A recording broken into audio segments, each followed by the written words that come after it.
All right, so we're here at South Florida Muscle Cars. We're just getting done finishing up this project right here.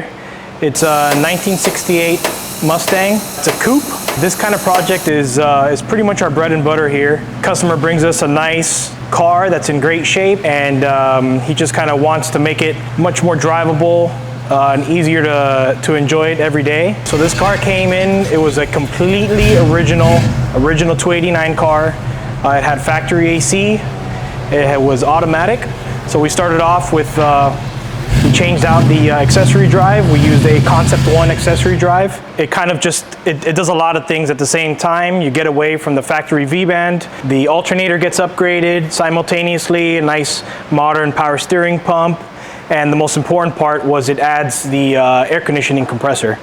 So with that, since we have the extra amperage from the alternator, we just go ahead and switch it over to an electric radiator fan.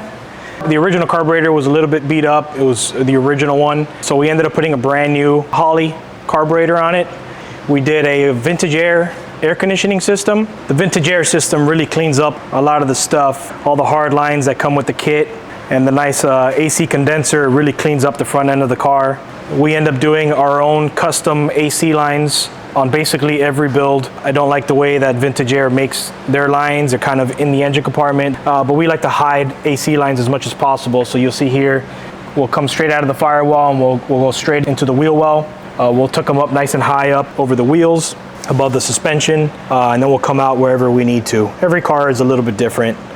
The other main thing that we did was we did a Tremec T5 transmission. Try to get that overdrive in there so he can enjoy it on the highway.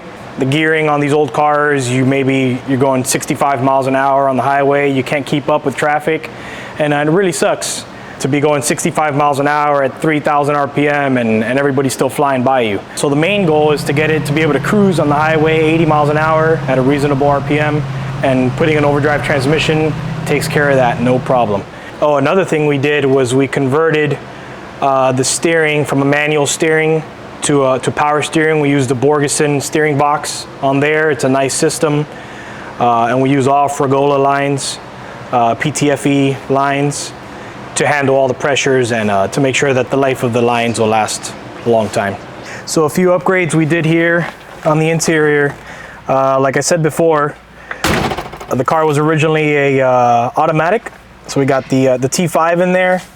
Along with the T5, a lot of what we like to do is, instead of keeping the mechanical clutch, we convert it all to hydraulic.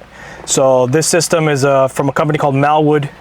It keeps the slave cylinder, the master cylinder is mounted underneath the dash. The best feeling master cylinder that you can put in any of these old cars. The geometry of it is perfect. It gives you lots of power for the clutch. You can put a really strong clutch in it, and it keeps the pedal feel nice and smooth.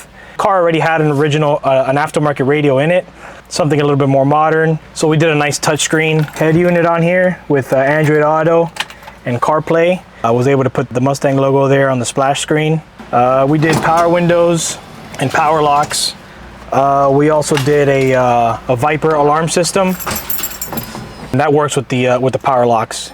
Lock the car, lock it. Along with the head unit, we did some Pioneer speakers in the kick panels and in the package tray in the rear. Another thing we did was, this car is originally an all wood trim interior, and the customer wanted the black. So we still kept a little bit of the wood. It looks kind of nice, a little bit of more of a balanced look, but we changed it over to the black grain, and it looks much more modern that way.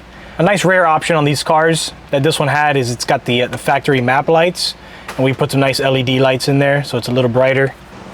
So another thing that we try to push our customers into is safety. These cars from factory come with a lap belt only, and I've seen a lot of accidents, very minor accidents where 25, 30 miles an hour, people really wreck their face on the steering wheel. So I try to push all my customers into getting a nice 3-point seatbelt. It's something it's so simple, it's not expensive, and it really makes you feel a lot safer while you're driving the car on the highway. God forbid you get into an accident, you know, it just keeps you a lot safer. This car originally had a 3-point, so it did have the mounting point here, so it's nice and simple. The install was nice and easy, but it just makes it nice and safe. so you don't die.